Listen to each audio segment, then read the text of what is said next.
आयोजन है। दूदासा ने बोला कि हम डाकोर की यात्रा पर जा रहे हैं। देखो, मैं आप सबको मीरा के साथ डाकोर की यात्रा पर ले जाता हूं।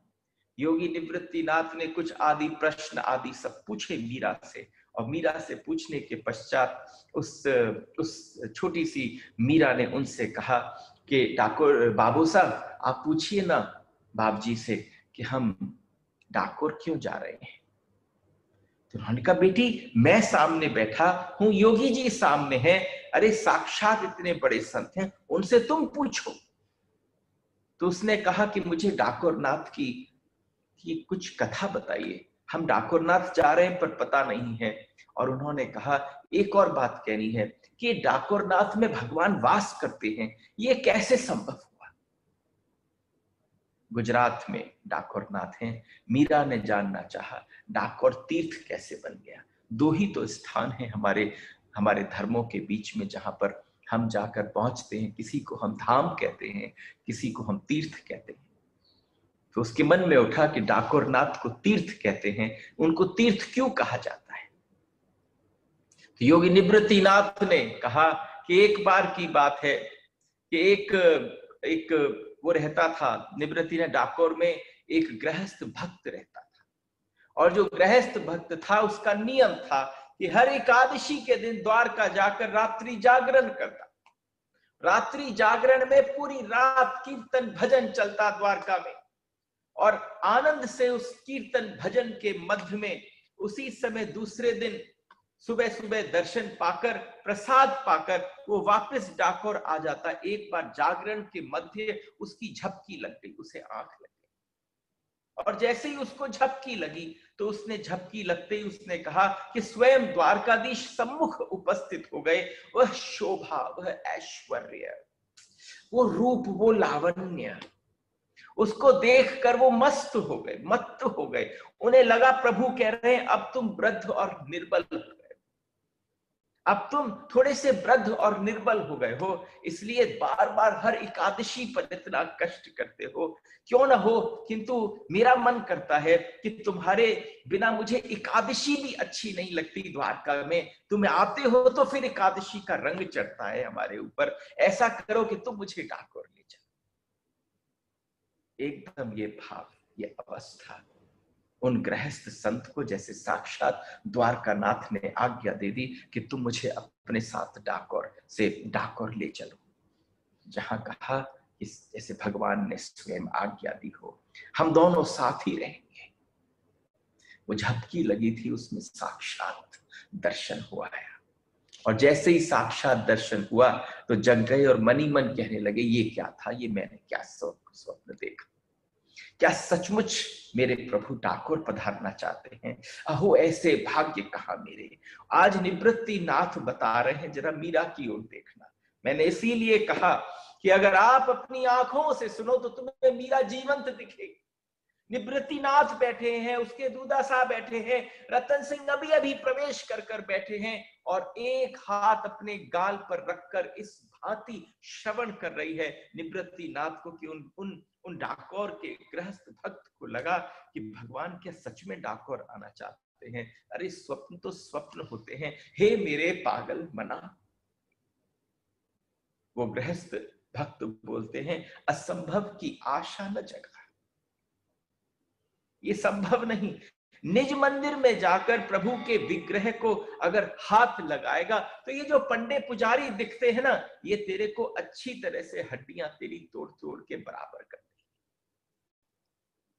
लेकिन उसके मन के अंदर जो उसने स्वप्न में मूर्त देखी, योगी निवृत्तिनाथ कह रहे हैं, और आंखें बड़ी हो रही हैं, एकदम जैसे वो कथा नहीं श्रवण कर रही, वो साक्षात द्वारकानाथ के स्वरूप को दर्शन कर रही हो। योगी निवृत्तिनाथ के कहने का तरीका भी इतना विलक्षण था। उन्होंने कहा, लोभ कैसे छोड़ा जाए कि ठाकुर ने स्वप्न आदेश दे दिया।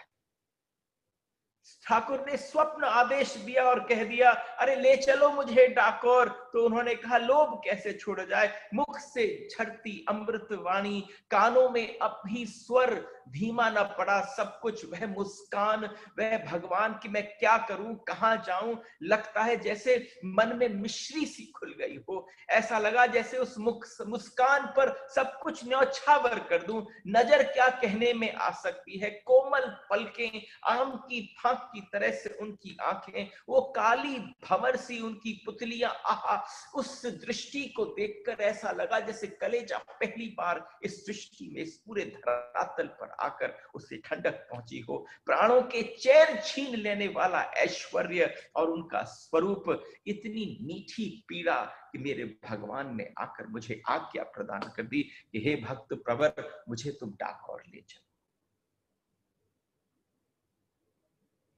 मीरा इस भाव में आनंदित हो गई, मीरा की वो अवस्था हो गई मीरा कल्पना न कर सकी। और रात्रि के चतुर्थ प्रहर जब ठंडी हवा के झोंके हुए जो कीर्तनिया कीर्तन कर रहे थे, उस भाव में जो उनको हल्का सा महसूस हुआ कि उसमें उसी समय उन्होंने स्वयं से कहा, अरे यही अवसर है प्रभु का, यही अवसर है, अरे उठ, तुझे डर किस बात का, जब तेरे तेरे ठाकुर ने तुझे आज्ञा प्रदान कर दी है, क्या करेंगे ये लोग, ज्यादा से ज्यादा मारेंगे पीटेंगे और क्या कर,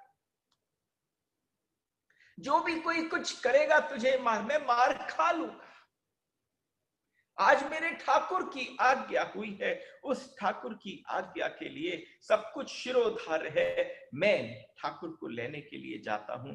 और उसी समय ये गए, अपने बाहों में भरकर उन्हें आंक कर अपनी अपनी एक बार अपनी छाती को ठंडा कर लूं, और उन्होंने कहा, हे मेरे कायर मन, उसी समय उस कायर मन में जाने कहां से कोई तीव्रता आ गई, ऐसी व्यवस्था हो गई, उसी समय वो अंदर उस गर्भगृह में प्रविष्ट किए और ठाकुर को अपने अंकवार में उठाकर भर कर ले आए। आनंद के उद्रेक से नेत्र बहते गए, पनारे जग को अंधेरा जितना था सारा प्रकाशमय हो गया मार्ग, अपने उस अंदाजे से गाड़ी तक पहुंचे, और जैसे ही उन बैलों के ऊपर से उन्होंने लगाम को खींचा तो नथ से जो रस्सी खिंच रही थी, अपने स्वामी की आज्ञा पाकर बैल एकदम डाकोर की तरफ बढ़ चले। अगर तुम दर्शन कर, ये आपके ऊपर है। और जैसे ही तीव्र गति से वो रथ चल, वो जो बैलगाड़ी थी वो चली, और अपनी जितनी गुदड़ी थी, फटे पुराने जितने भी वस्त्र थे, उन सबको लिया, ऊपर से उन्होंने लपेटा और अपने पास में ठाकुर को सरका लिया। और उसको सरकाने के बाद भक्त प्रवर बार बार पीछे मुड़कर देखते कि कहीं प्रभु मेरे उघाड़े न हो जाएं, कहीं बैलों को दौड़ने से इधर उधर खिसक कर उनके कहीं चोट न लग जाए। निवृत्तिनाथ ऐसे डाकोरनाथ की कथा का श्रवण कराते, और मीरा भावावेश में आकर आंख से अश्रुधारा बहती उन भक्त के विषय में विचार करती, जिन्होंने केवल ठाकुर की स्वप्न आदेश पाकर द्वारकानाथ को अपने अंक में भरकर और बैलगाड़ी में लेकर डाकोर चल पड़े। अरे भावाविष्ट संत जो थे, निवृत्तिनाथ मानो सीधे भगवान से बोल पड़े, कहो तो रण छोड़ रहा है, स्मरण आती होगी देवी बैदर्भी की दुग्ध फेनोज्वल सुकोमल शैया, और आपको अथवा क्षीर सागर और बैकुंठ की शेष शैया, लेकिन आज भक्त ने आपको अपनी गुदड़ी के अंदर लिटाकर एक बैलगाड़ी पर आपको चुरा कर लेकर पहुंच रहे हैं। लेकिन वो चुराना ना इसलिए क्योंकि आपने उसको आज्ञा दी, नहीं तो उसमें इतना सामर्थ्य कहा था। योगी निवृत्तिनाथ सचेत होकर कहने लगे, उधर द्वारका में पुजारी ने निज मंदिर में प्रवेश किया, और जैसे ही वो मंदिर में प्रवेश किया, उसने वहां जाकर श्री जी का विग्रह न देखा, एकदम हल्ला मच गया, कोई मंत्र उच्चारण करने लग गया, अरे अंदर मंदिर में विग्रह नहीं है, अरे मंदिर में श्री विग्रह नहीं है, अरे मंदिर में श्री विग्रह नहीं है। कोई रोने लगा, कोई छाती पीटने लगा, किसी ने कहा पता नहीं क्या घटने जा रहा है। चारों तरफ घबराहट हो गई, कोई मंत्र जप करने लगा, चारों तरफ से घुड़सवारों को बुलाया गया, हर दिशा में भेजे गए, वहां पर बैठकर देखा यहाँ कौन कौन बैठकर पूरी रात कीर्तन कर रहा था। सब लोग मिल गए, लेकिन एक भक्त न मिला जो डाकोर से आया हुआ गृहस्थ था। उन्होंने कहा कहीं वो तो नहीं। कहीं वो तो नहीं। और जैसे ही कहा कहीं वो तो ना, तो घुड़सवारी की टुकड़ी डाकोर के पथ के लिए निकाल दी गई। डाकोर की कथा मीरा सुन रही। आप समझना, एक स्थान के पहले पहुंचने से पहले, जाने से पहले आपके मन के अंदर की जो अवस्था हो वो कैसी प्रकट हो जाए। और उसने अपनी बैलगाड़ी में बैल को जल्दी जल्दी हाँकना प्रारंभ किया। हल्का सा पीछे मुड़कर देखा तो बवंडर उठ रहा था। ऐसा लगा कि ये सब मुझे पकड़ने आए हैं। उस भक्त के मन में धक धक उसके हृदय का स्पंदन जो है वो बढ़ने लग गया। उसने सोचा अब क्या होगा, अब किस प्रकार कोई घबराहट में कि किसी प्रकार की कोई अवस्था करे। तीव्र उस पथ पर चलने लगे। बवंडर सा लोग आते चले। घोड़ों की चाल में की समता जो है गाड़ी में जुते हुए बैल नहीं कर सकते। उसी समय आया, मूक प्राणी को और कसकर उन्होंने खींचने की चेष्टा। उसने भी अपने स्वामी की बात का उत्तर दिया, लेकिन उसके बाद क्या करूं, किसी भक्त के मन में ऐसी विडंबना उठ रही थी। उस गृहस्थ के, डाकोर के भक्त के मन में उठा, क्या करूं। उसी समय बगल में बावड़ी थी। उस बावड़ी में देखा, पूरी तीव्र गति से उसने लगाम खींच दी और उस गूदड़ी में लिपटे हुए अपने द्वारकानाथ को ले जाकर कुछ सीढ़ियां उतरकर एक ताक में लिया और उसने वहां पर जाकर छुपा दिया। और जैसे ही छुपाया, वहां छिपाकर आकर वापस उस गाड़ी पे आकर बैठ गए।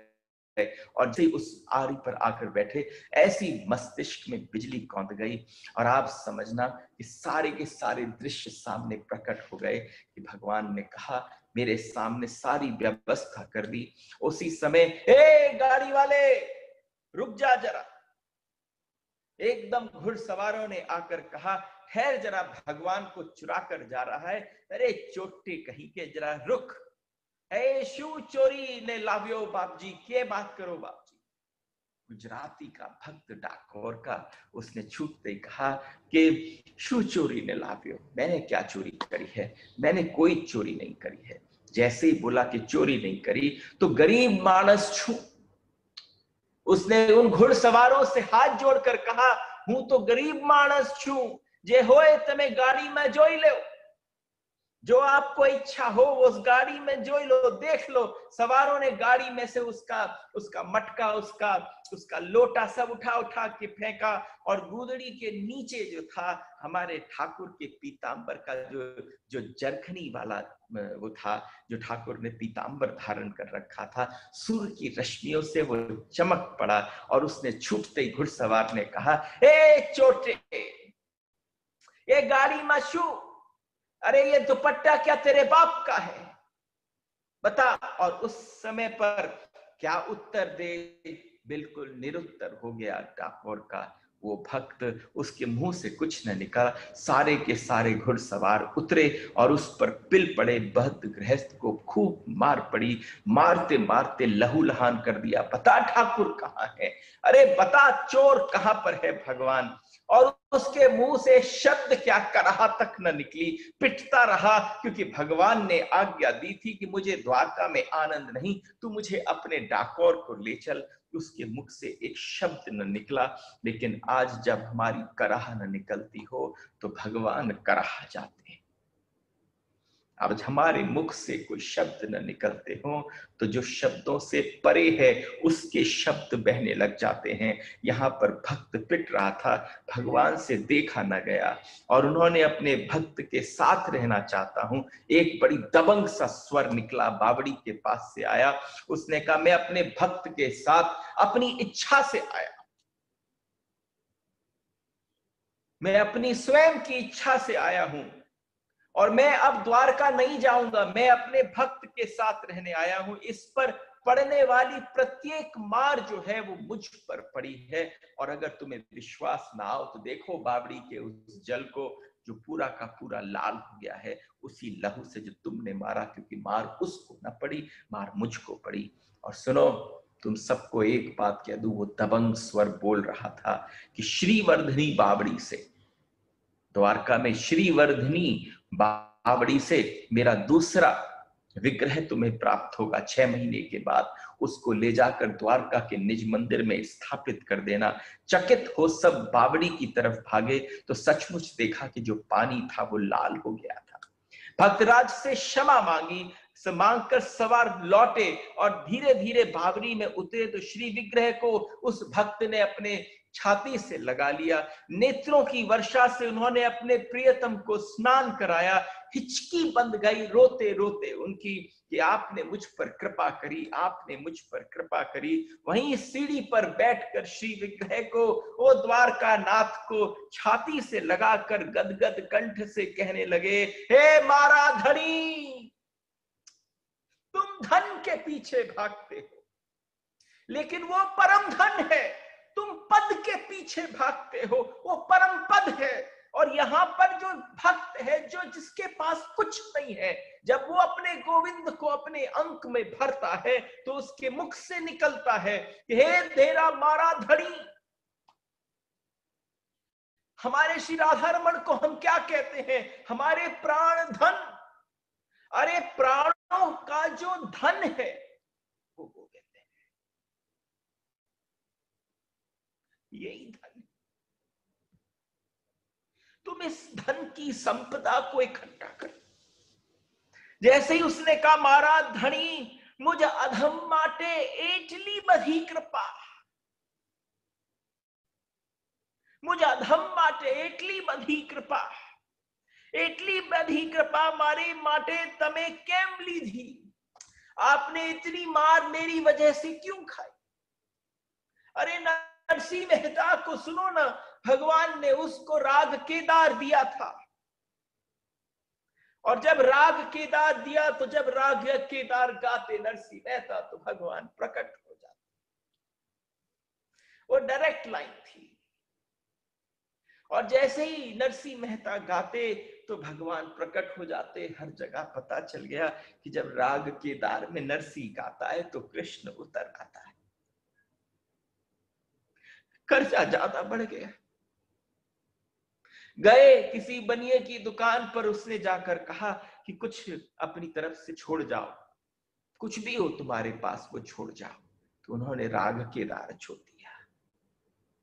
नहीं गाऊंगा जब तक कि इस बनिए का कर्जा न चुका दूं। किस्मत की बात थी, दूसरे दिन उसी राज्य के राजा के किसी ने कान भरे और कहा कि ये राग केदार गाते हैं, भगवान उतर आते हैं। तो उस राजा ने कहा नरसिंह को, गा के सुनाओ। उसने कहा, कैसे गाऊं? मैं तो गिरवी रखे आया हूं अपने राग केदार को। मेरा जो राग केदार है वो गिरवी रख दिया है मैंने, और जब रख दिया है तो कैसे गाऊं? ये तो गलत बात हो जाएगी। उन्होंने कहा, डाल दो इसको कारागार में। आज पूरी रात्रि भर,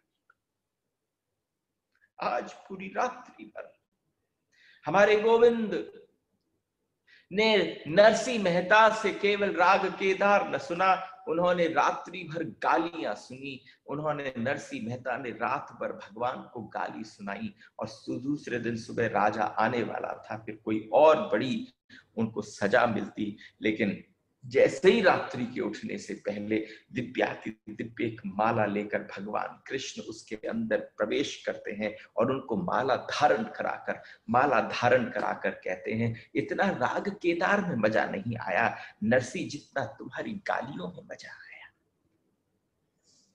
वो भक्त भी बोल पड़ा। और निवृत्तिनाथ ने कहा कि वो एक ही बात कृष्ण अपने द्वारका नाथ को छाती से लगाकर बोलता रहा, तमे आशु की धू, ये आपने क्या किया, क्या किया, ये आपने क्या किया। श्री विग्रह वक्ष पर टिकाकर, उसे पता भी न चला, उनके वक्ष पर अपना मस्तक धरकर जो रो रहा है, उसके शरीर की सारी पीड़ा चली गई। डाकोर में अपने लाकर घर के बरामदे में फूस के नीचे उसने द्वारकानाथ को खड़ा कर दिया। जो सोने की द्वारका में रहता है, आज उसको फूस के, डाकोर के भक्त के घर में फूस में रहने का आनंद आ गया। नीचे लकड़ी की चौकी पर उनको पधरा दिया। आज वहां भव्य मंदिर है बेटी। जरा कल्पना कर। जैसे ही कहा कि आज उस आज वहां भव्य मंदिर है, बाद में द्वारका से पुजारी आए। अब देखो, तुम समझना कि तुम्हें दिखता है शरीर से, पुजारी सबसे निकट है परमात्मा से, शरीर से, मन से उतना दूर। जब पुजारियों को लगा कि हमारे 6 महीने के लिए ठाकुर गए श्रीवर्धिनी में, ठाकुर मिलेंगे कि विग्रह मिलेगा कि नहीं मिलेगा, तो वो सारे पहुंच गए उस बेचारे गृहस्थ भक्त के पास और उनसे जाकर कहा कि हमारे द्वारकानाथ के बराबर की तुम उतना स्वर्ण हमें प्रदान करो तो हम तुम्हें द्वारकानाथ को यहाँ रहने देंगे। हम अपने साथ तराजू लाए हैं। एक तरफ उन्होंने द्वारकानाथ को, जो अब डाकोरनाथ हो गए, उनको वहां पर खड़ा कर दिया, और दूसरे तरफ तराजू की तरफ उन्होंने कह दिया जितना इनके बराबर का स्वर्ण है। और वो भक्त बैठ गया भगवान के पास, उसने कहा भगवान ये क्या है, मेरे पास तो कुछ भी नहीं है, मेरे पास, मेरी पत्नी के पास केवल मात्र एक सोने की नथ है, वो भी एक तार की भांति। उस तार के नथ में आपको कैसे तोला जाएगा? लेकिन जैसे डाकोरनाथ ने कहा हो, जब मैंने तुझसे कहा कि मैं द्वारका से छोड़कर तेरे साथ चलना चाहता हूं, तो कह दे तेरी पत्नी की नथ से तुल जाऊंगा। उसी समय उस तराजू के भीतर डाकोरनाथ एक तरफ विराजमान थे, उन भक्त प्रवर की पत्नी की नथ का सोना और एक तुलसी दल जैसे ही छोड़ा तो बराबर हो गए। मायूस होकर सारे के सारे पुजारी वापस द्वारका चले गए। आज बेटी वही स्थान तीर्थ है।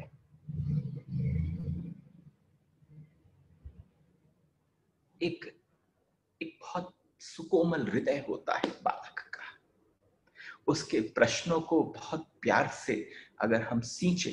आप एक बात देखोगे, राव दूदा जी ने, रतन सिंह जी ने जो एक बार देखा कि इसकी रुचि किस तरफ है, तो पूरे परिवार में, माँ की बीच में कुछ कुछ अड़चन हुई, माँ के पास जो प्रश्न थे वो माँ के प्रश्न थे, हर माँ के प्रश्न होते, लेकिन उसके जीवन में जैसे ही कहा कि योगी श्री निवृत्ति नाथ की जब वार्ता बीच बीच में मीरा की ओर देख लेते, और जब मीरा की ओर देख लेते, एकाग्र होकर सुन रही थी, लगता था मानो उसके प्राण कर्णों में आ बसे हों। संत के मौन होने पर उसकी पलक अवश्य झुक गई, और झुककर उसमें से अश्रु बहने लगे, और उसके मन में उन डाकोर के गृहस्थ भक्त के प्रति जो भावना उठी कि उनको कैसा आनंद आया होगा।